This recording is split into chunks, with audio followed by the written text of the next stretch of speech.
I want to talk to you about balance. I think most of us recognize that having balance in life, not too much energy and time spent in one important aspect of our lives, but really having that balance is a good thing.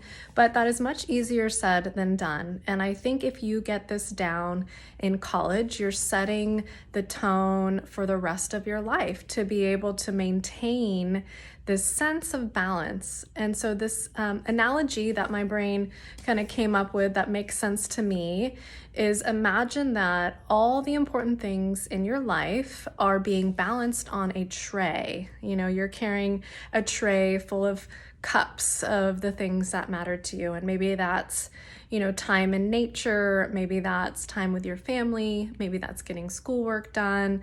Maybe that's out partying and having fun.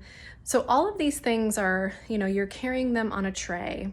And at a certain point, as you're carrying them to wherever you're headed, the tray starts to wobble a little bit and you recognize that something, unless you make an adjustment, right, is going to tip over and is not going to be kind of maintained in the safe way on your tray.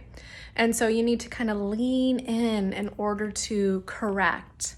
And so I think this is the reason I like that metaphor is it's not about keeping everything perfect all the time. But when you notice that something needs attention, right, it's getting a little wobbly over there, right, then you can lean in and make a correction. And so when something in my life starts to feel like, ugh, it's not getting the attention, the time, something just doesn't feel right, and we can get better at recognizing those signals. That's something I can also help you with. You just lean in and pay attention and make adjustments.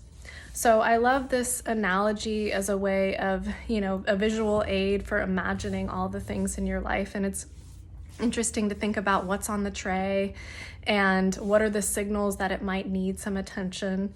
And I hope that this is helpful for you. If you have any comments or questions, please let me know what those are.